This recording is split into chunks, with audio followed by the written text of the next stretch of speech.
Hello everyone, চলে এসেছি আরও একটা নতুন এক্সপ্লেনেশন নিয়ে। আজ আমি এক্সপ্লেন করতে চলেছি মিসম্যাচ সিজন 3 এর সব এপিসোডগুলোকে। তো চলো বেশি দেরি না করে তাড়াতাড়ি সিজন 3টা আমরা জেনে নিই, যেটার ডিমান্ড তোমরা বহুদিন ধরে করছিলে। তো চলো তাড়াতাড়ি গল্পটা শুরু করি। তবে তার আগে ভিডিওটাকে একটা লাইক করে কমেন্ট সেকশানে জানিয়ে যেতে পারো যে তোমাদের মিসম্যাচ সিজন 1 আর 2টা ঠিক কেমন লেগেছিল। আর কমেন্টে তোমার যদি মিসম্যাচ ভালো লেগে থাকে কমেন্ট সেকশানে সেটা লিখতে পারো। আর তার সঙ্গে সঙ্গে চ্যানেলটাকে সাবস্ক্রাইব করে বেল আইকনটা ক্লিক করে নিও। তো চলো বেশি দেরি না করে আমরা শুরু করে ফেলি। এপিসোড 1 এর শুরুতে আমরা ঋষিকে দেখতে পাই, যে কিনা নন্দিনীর ইনস্টিটিউট NNIT-তে কাজ করছে। আর ঋষির লাইফ এখন অনেক ভালো চলছে। আর অন্যদিকে আমরা ডিম্পলকে দেখতে পাই। এদিকে ডিম্পল আর ঋষি লং ডিস্টেন্স রিলেশনশিপের মধ্যে ছিল। যবে থেকে নন্দিনী ডিম্পলকে জব দেবে না বলেছিল তবে থেকে ডিম্পল তার বাবা মার সাথেই থাকে। এখন ঋষির কাছে অনেকগুলো ইনস্টিটিউটের অফার আসতো, কিন্তু ঋষি নন্দিনীর ইনস্টিটিউট ছেড়ে কোথাও যাবে না ভেবে রেখেছিল। আর তারপরে আমরা নন্দিনীকে দেখতে পাই, যে কিনা নিজের ইনস্টিটিউটকে দুনিয়ার সব থেকে বড় ইনস্টিটিউট বানাতে চাইছিল। আর এই কারণেই সে একটা আর্টিফিশিয়াল ওয়ার্ল্ড বানানোর কথা ভাবছিল, যে এই ওয়ার্ল্ডের নাম হচ্ছে বেটার ওয়ার্ল্ডস। বেটার ওয়ার্ল্ডসে আমরা নিজেদের দুনিয়া বানাতে পারবো। আর এদিকে আমরা ডিম্পলকে দেখতে পাই। ডিম্পল নন্দিনীর ইনস্টিটিউটে কাজ করতে চায়, কারণ ডিম্পল নন্দিনীকে নিজের আইডল বলে মনে করত। কিন্তু ডিম্পল চাইলেও সেই ইনস্টিটিউটের মধ্যে অ্যাডমিশন সে পাবে না। আর সেই ইনস্টিটিউটের মধ্যে ঋষি নন্দিনীর বেটার ওয়ার্ল্ডসের মধ্যে কাজ করছিল। আর নন্দিনীর ঋষির কাজ খুব পছন্দ হয়। আর এই কারণে সে ঋষির ওপরে অনেক ভরসাও করত। আর কাজে ব্যস্ত থাকার কারণে ঋষি নিজের বেশি সময়টা ডিম্পলকে দিতে পারতো না। আর অন্যদিকে আমরা আনমোলকে দেখতে পাই, যে কিনা ঋষির সঙ্গে ভালো বন্ধুত্ব হয়ে গিয়েছিল তার সঙ্গে সঙ্গে আনমোল আর ভিনির লাভ লাইফও খুব ভালোভাবে চলছিল। আর এটা সেই ভিনি যাকে আমরা সিজন 2 এর এন্ডে দেখেছিলাম। আর আমরা জানতে পারি আনমোল প্রতিটা উইকেন্ডে ভিনির সাথে দেখা করে। আর তার সঙ্গে সঙ্গে আমরা এটাও দেখতে পাই NNIT-তে ক্রিস আর সালিনাও কাজ করছে। আর অন্যদিকে ডিম্পল ঘরের মধ্যে ফোন চালাচ্ছিল। তখন ডিম্পল হর্ষের ব্যাপারে জানতে পারে। হর্ষ আমেরিকাতে অনেক বড় সিঙ্গার হয়ে গিয়েছে এখন। আর কিছুদিনের মধ্যেই হর্ষের সিঙ্গিং পারফরমেন্স হতে চলেছে। আর এদিকে ডিম্পল হর্ষকে তার পারফরমেন্সের জন্য অল দ্য বেস্ট জানায়। এদিকে যখন ঋষি নিজের অফিসে কাজ করছিল, সে বাইরে দেখে আনমোল আর ভিনিকে একসাথে টাইম স্পেন্ড করতে। ওদের দুজনকে দেখে তখন ঋষির ডিম্পলের কথা খুব মনে পড়ছিল। আর ঋষি বহুদিন ধরে ডিম্পলের সাথে দেখা করেনি, যে কারণে ঋষি নিজের কাজের মধ্যে ভালোভাবে মনোযোগ করতে পারছিল না। আর এদিকে আমরা দেখতে পাই ডিম্পলের বাড়িতে পুজো চলছিল, কিন্তু ডিম্পলের তাতে একদমই মনোযোগ ছিল না। আর এদিকে ডিম্পলের বাবা মা তাকে দুঃখী দেখে খুব বেশি উদাস হয়ে যায়। ডিম্পল নিজের মনের কথা কারোর সাথে শেয়ার করতো না। আর এরপরে ঋষি আর ডিম্পল দুজনের সাথে ফোনে কথা বলছিল। ঋষি তখন ডিম্পলকে বলে, আমরা দুজনের সাথে অনেকদিন দেখা করিনি, যার জন্য আমি তোমাকে খুব মিস করছি। আর ঋষি তাকে নিজের শহরে ডাকে। ডিম্পল তখন তাকে মানা করে দেয়। সে বলে, আমি ওখানে গিয়ে কি করব। আর তার সঙ্গে সঙ্গে সে এটাও বলে, আমার স্বপ্ন তো ভেঙে গিয়েছে, আমার ওখানে যাওয়ার কোনো কারণ নেই। তারপরে আমরা আনমোলকে দেখতে পাই, যে কিনা নন্দিনীর বেটার ওয়ার্ল্ডসের জন্য একটা নতুন জিনিস বানাচ্ছিল। আর সেই জিনিসটার মাধ্যমে যে কোনো মানুষ সেই আর্টিফিশিয়াল ওয়ার্ল্ডের মধ্যে ঢুকতে পারবে। অন্যদিকে ডিম্পলের বাবা ডিম্পলকে নিয়ে তার অফিসে যায়, তাকে তার নতুন কেবিন দেখানোর জন্য। আর আমরা জানতে পারি ডিম্পলের বাবার প্রমোশন হয়েছে। আর এই কথাটা শুনে ডিম্পল অনেক খুশি হয়ে যায়। আর তখনই ডিম্পল নিজের বাবার অফিসে সিগারেট দেখতে পায়, যেটা দেখে ডিম্পল খুবই রেগে যায়, কারণ সে চাইছিল না তার বাবার হেলথ খারাপ হোক, যার জন্য সে সেই সবগুলোকে সরিয়ে দেয়। আর এদিকে তার কাছে ঋষির কল আসে। তখনই সে সেই কলটা অ্যাটেন্ড করার জন্য বাইরে আসে। আর ঋষি তাকে বারবার হায়দ্রাবাদে আসার জন্য বলছিল। বারবার বলা সত্ত্বেও ডিম্পল হায়দ্রাবাদে আসার জন্য রেডি হয় না। আর এদিকে নন্দিনী সবাইকে ডেকে বলে, আমাদেরকে জলদি বেটার ওয়ার্ল্ডসটাকে কমপ্লিট করতে হবে। আর ইতিমধ্যে সেখানে ক্রিস চলে আসে। আর তখন নন্দিনী বলে, আজ থেকে ক্রিস তোমাদের সাথেই অ্যাসিস্ট্যান্টের কাজ করবে। আর এখানে আমরা জানতে পারি যে ক্রিস আর আনমোল দুজনের উপরে এখনো রেগে রয়েছে। আর তারা এখনো অবধি কথা বলে না। তারপরে আমরা জিনাতকে দেখতে পাই। জিনাত একটা ছোট চিলড্রেন স্কুলের মধ্যে কাজ করে। জিনাত সে বাচ্চাগুলোকে খুব ভালোবাসতো। আর তার সাথে সাথে জিনাত আর সিদ্ধার্থ রিলেশনশিপের মধ্যেও এসে গিয়েছিল। তার সাথে সাথে জিনাত সিদ্ধার্থকে বলে যে, তারপরে সিদ্ধার্থ জিনাতকে এসে বলে, আমাকে হায়দ্রাবাদ আবার ফেরত যেতে হবে। আমাকে LLIT ইনস্টিটিউটে পড়ানোর জন্য ডাকা হয়েছে। আর যে ইনস্টিটিউটটা রয়েছে না, সেটা NNIT-র সামনেই রয়েছে। আর তখন সিদ্ধার্থ জেনাতকে বলে, আমি নিজের ইনস্টিটিউট থেকে ডিম্পলকেও নোটিশ পাঠিয়েছি, কিন্তু আমার মনে হয় না যে ডিম্পল হায়দ্রাবাদ আসবে। যখন ডিম্পল নিজের অনলাইন ক্লাস অ্যাটেন্ড করছিল সেই সময় ঋষির কল তার কাছে আসে, আর কলের মধ্যে তারা দুজনের সাথে অনেক রোমান্টিক কথাবার্তা বলছিল, কিন্তু তাদের দুজনের কথা অনলাইন ক্লাসের স্যারটা শুনে নেয়, কারণ সেখানে তার মাইকটা অন ছিল, আর সেই কারণে সেই স্যারটা ডিম্পলের ওপরে অনেক রেগে গিয়েছিল আর তাকে অনলাইন ক্লাস থেকে বার করে দেয়। এরপরে রাতে ডিম্পল অনেক মন খারাপ করে বসেছিল। যখনই ডিম্পল কোনো কাজ করতে যায় তাতেই তার বাধা পড়ে যায়। আর তারপরে ডিম্পলের বাবা বাড়িতে আসে। বাড়িতে আসার সঙ্গে সঙ্গে সে এলএলআইটির নোটিশ দেখতে পায়। তারপরে সে ডিম্পলকে মানাতে চলে যায় যাতে সে এলএলআইটি জয়েন করে নেয়। তখন ডিম্পল বলে, আমি আবারও এলএলআইটিতে গিয়ে ফেল হতে চাই না। তখন তার বাবা তাকে বোঝায় যে নিজের ফেলিয়ার থেকে ভয় পেও না। আর তারপরে তার বাবা এলএলআইটির জন্য তাকে মানিয়ে নেয়, আর তারপর ডিম্পলও রাজি হয়ে যায় এলএলআইটিতে যাওয়ার জন্য। তার সঙ্গে সঙ্গে ডিম্পলের বাবা মাও তার জন্য অনেক খুশি হয়ে যায়। অন্যদিকে সিদ্ধার্থ আর নন্দিনীর একে অপরের সাথে দেখা হয়ে যায়, আর এখানেই এপিসোড 1টা শেষ হয়ে যায়। এপিসোড 2 এর শুরুতেই আমরা ঋতিকা নামের একটা মেয়েকে দেখতে পাই।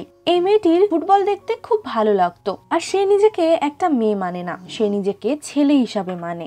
আসলে সে একটা টম বয় ছিল, যার কারণে সে সবসময় ছেলেদের মতন করে বিহেভ করতো। তারপরে আমরা জানতে পারি তার একটাই লক্ষ্য ছিল, সে কুচবি করে নন্দিনীর ইনস্টিটিউটে অ্যাডমিশন নিতে চাইতো, কিন্তু নন্দিনীর ইনস্টিটিউটে অ্যাডমিশনের কোনো জায়গা ছিল না। আর রাত্রেবেলা যখন সে বাবা মার সাথে খাবার খাচ্ছিল তখন সে তার বাবা মাকে বলে যে আমার এনএনআইটিতে অ্যাডমিশন হয়ে গিয়েছে, যার জন্য আমাকে হায়দ্রাবাদে যেতে হতে পারে। তারপরে তার বাবা মা বলে, তোমার যেটা ভালো লাগে তুমি সেটাই করো, তোমার জন্য আমরা সব সময় তোমার পাশে রয়েছি।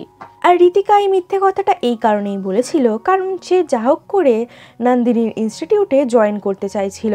ঋতিকা নিজের জিনিসপত্র প্যাক করে হায়দ্রাবাদের জন্য বেরিয়ে যায়। আর এদিকে আমরা ডিম্পলকে দেখতে পাই, ডিম্পলও নিজের মায়ের সাথে হায়দ্রাবাদ যাচ্ছিল। আর এখানে ডিম্পলের মা ততদিন তার সাথে থাকবে যতদিন না ডিম্পল হোস্টেল না পেয়ে যাচ্ছে। তারপরে আমরা সিদ্ধার্থকে দেখতে পাই যে নিজেদের স্টুডেন্টের উপরে কোনো প্রেশার ডালতে চাইছিল না, আর সে বলছিল সবাই মন খুলে আমার সাথে আইডিয়ার ব্যাপারে কথা বলো। তারপরে সেখানে তাকে একটি মেয়ে সিদ্ধার্থকে বলে, আমাকে একটি ছেলে লাভ লেটার পাঠিয়েছে। তখন সিদ্ধার্থ এই কথাটা শুনে বলে, যদি প্রেম ভালোবাসা করারই হয় ইনস্টিটিউটের বাইরে গিয়ে করো। আর তারপরে আমরা জানতে পারি আজকে ছিল ভ্যালেন্টাইন্স ডে। তারপরে আমরা আনমোলকে দেখতে পাই, যার সাথে ভিনি ভ্যালেন্টাইন ডে তে দেখা করতে এসেছিল। আর আনমোলও ভিনিকে দেখে খুব খুশি হয়ে যায়। আর তারপরে আনমোল আর ভিনি ঘরের মধ্যে গিয়ে কিস করতে থাকে। আর যখনই ভিনি আনমোলের অনেকটা বেশি ক্লোজ আসতে শুরু করে দেয় তখনই আনমোল তাকে আটকে দেয়। আর তখন সে বলে, আজকে ওয়েদার খুব ভালো রয়েছে, আমাদের আজকে বাইরে ঘোরা উচিত। আর এখানে আমরা বুঝতে পারি আনমোল ইন্টিমেট হতে চাইছিল না। আর এদিকে ঋষি গ্রিকিনাডি অ্যাপের একটা ছোট্ট ইভেন্ট রেখেছিল। সেই ইভেন্টে সেই মেয়েটি সেলসম্যান সেজে এসেছিল। ঋতিকা যা হোক করে নন্দিনীর সাথে দেখা করতে চাইছিল। আর এদিকে আনমোল আর ভিনি স্ন্যাক্স নেওয়ার জন্য একটা শপের বাইরে যায়।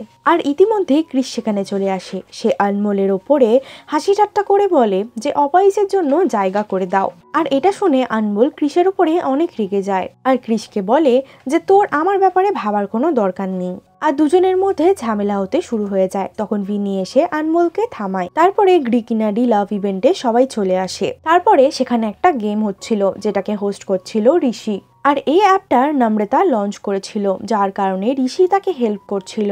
আর এখানে সবাইকে নাম্বার দেওয়া হবে, সেই নাম্বার অনুযায়ী সবার পার্টনার পড়বে। আর তারপরে আমরা সালিনাকে দেখতে পাই যে কিনা ইভেন্টে সবকটা স্টলে গিয়ে দেখছিল। আর সে ঋতিকা স্টলেও যায়, কিন্তু ঋতিকার বিহেভিয়ার সালিনার খুব একটা ভালো লাগে না। আর সেই কারণে সে তার সাথে ঝগড়া করে সেখান থেকে চলে যায়। তারপরে আমরা অনুরাধা নামের একটা মেয়েকে দেখতে পাই, আর সেও এই ইভেন্টে এসেছিল।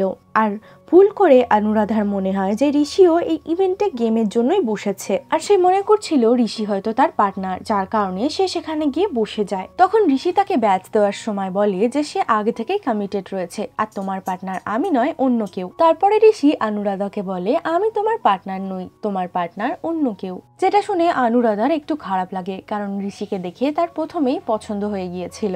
তারপরে অনুরাধা উঠে নিজের পার্টনারের কাছে গিয়ে বসে যায়। অনুরাধার পার্টনার ছিল আলিফ আলিফ নামের একজন ছেলে। আর এখানে আলিফের অনুরাধাকে প্রথম দেখেই পছন্দ হয়ে যায়। আর এখানে আলিফ অনেক মোটা ছিল, যার কারণে অনুরাধার সাথে প্রথমে সে কথা বলতে ভয় পাচ্ছিল। সে ভাবছিল অনুরাধা তাকে প্রথমেই রিজেক্ট না করে দেয়। তারপর অনুরাধা বলে, তোমার ভয় পাওয়ার কোনো কারণ নেই, তুমি মন খুলে কথা বলতে পারো। এটা শোনার পরে আলিফ খুশি হয়ে যায় আর দুজনে কথা বলতে থাকে। অন্যদিকে যখন ঋষি নিজের কাজ করছিল, সেখানে তার সাথে দেখা করার জন্য ডিম্পল আসে। আর ডিম্পলকে দেখে ঋষি পুরোপুরি শকড হয়ে যায়। আর তারপরে ডিম্পলকে দেখে সে ডিম্পলকে কিস করতে থাকে। তারপরে আমরা ঋতিকাকে দেখতে পাই, যে ঋষির ল্যাপটপ পেয়েই সেখান থেকে হ্যাক করতে শুরু করে দেয়। আর এদিকে কৃষ নিজের পার্টনারের সাথে বসেছিল, যেখানে সেই মেয়েটি বলে যে আমি জানি তুমি সিমরানের এক্স বয়ফ্রেন্ড, কিন্তু এখন সিমরানের যে বয়ফ্রেন্ডটা রয়েছে না, সে তোমার থেকে অনেক বেশি হ্যান্ডসাম। এটা শুনে কৃষের অনেক খারাপ লাগে, আর তার সঙ্গে সঙ্গে সে সিমরানকেও মিস করছিল।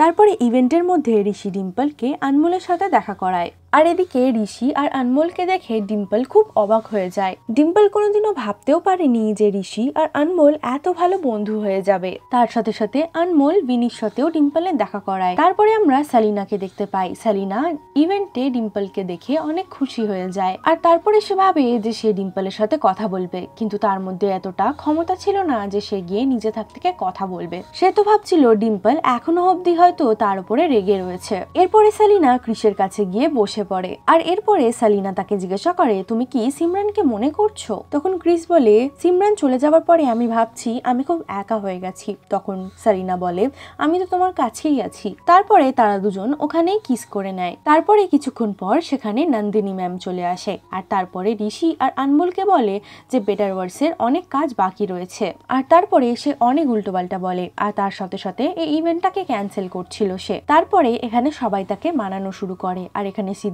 এসে নন্দিনী ম্যামকে বলে, তুমিও তোমার টাইমে ভ্যালেন্টাইন ডে মানাতে। তারপরে সে সিদ্ধার্থকে কিছু বলে না, সে ঋষিকে তাড়াতাড়ি করে ইভেন্টটাকে ক্লোজ করার জন্য বলে। ঋষি ইভেন্ট বন্ধ করার আগে সবার জড়িকে তাদের নাম্বার দিতে শুরু করেছিল, কিন্তু ততক্ষণে ঋষির অ্যাপটা কাজ করছিল না। আর তখনই ঋতিকা ঋষিকে এসে বলে, আমি তোমাদের অ্যাপটাকে ফিক্স করতে পারবো। আর ঋষির বলাতে ঋতিকা তাদের অ্যাপটাকে ঠিক করে দেয়, কিন্তু ঋষি এই ব্যাপারটা জানতো না যে ঋতিকাই তাদের অ্যাপটা হ্যাক করেছিল। আর এরপরে ক্যাম্পাসের মধ্যে রোমিও আর জুলিয়েটের জন্য রোল হবে। আর এদিকে সেই মোটা ছেলেটি ভাবে যে সে রোমিওর জন্য অডিশন দেবে।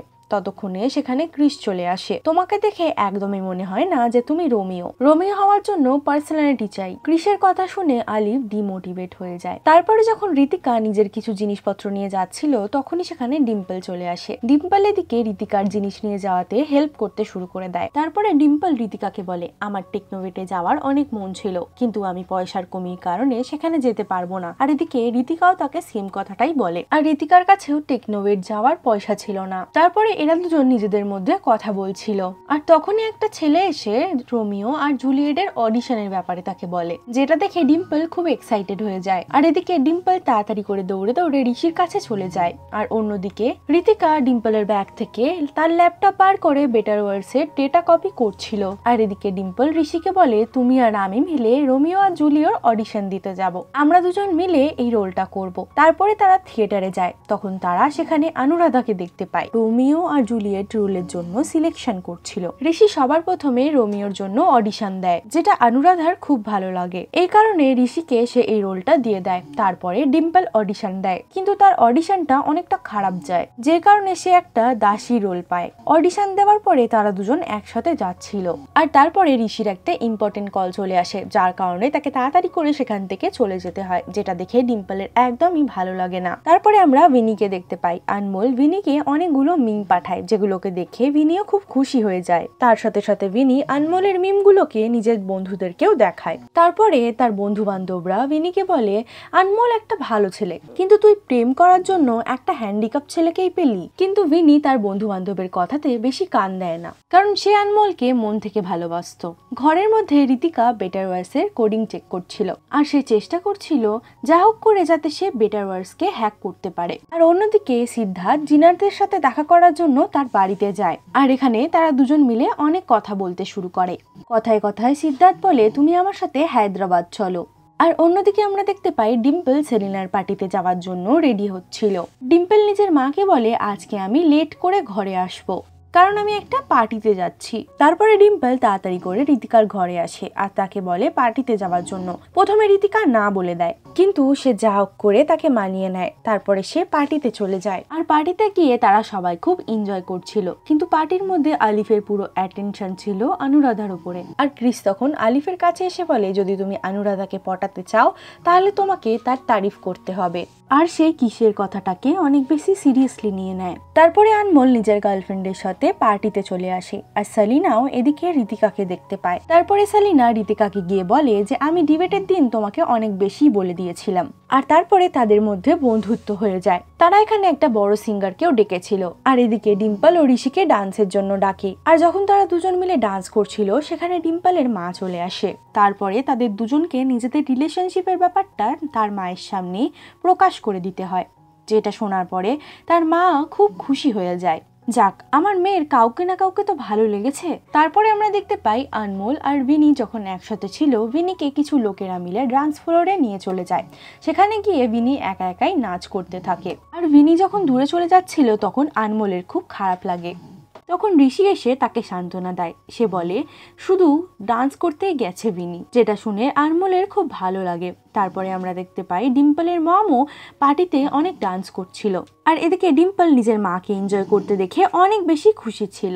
আর পার্টির পরে ডিম্পলের মা ডিম্পলের বাবাকে ফোন করে সবটা জানিয়ে দেয়, যেটা শোনার পরে ডিম্পলের বাবাও অনেক খুশি হয়ে যায়। পার্টি শেষে সবাই নিজের বাড়ি যাচ্ছিল। তারপরে আমরা আনমোল আর তার গার্লফ্রেন্ডকে দেখতে পাই। আর তারপরে আমরা ঋতিকাকেও দেখতে পাই। তখন সেলিনা ঋতিকার কাছে গিয়ে বলে আমি জানি তুমি একটা ছেলের জীবন বাঁচতে চাও, কিন্তু ভগবান যাকে যেমন বানায় তাকে তেমনই থাকতে হয়। এরপরে সে ঋতিকার সাথে বন্ধুত্ব করে নেয়। আর এরপরে ঋষি আর ডিম্পলও তাদের ঘরের দিকে যাচ্ছিল। রাস্তার মধ্যে ঋষি ডিম্পলকে বলে আমি তোমার টেকনোভেটের ফিস ভরে দিচ্ছি।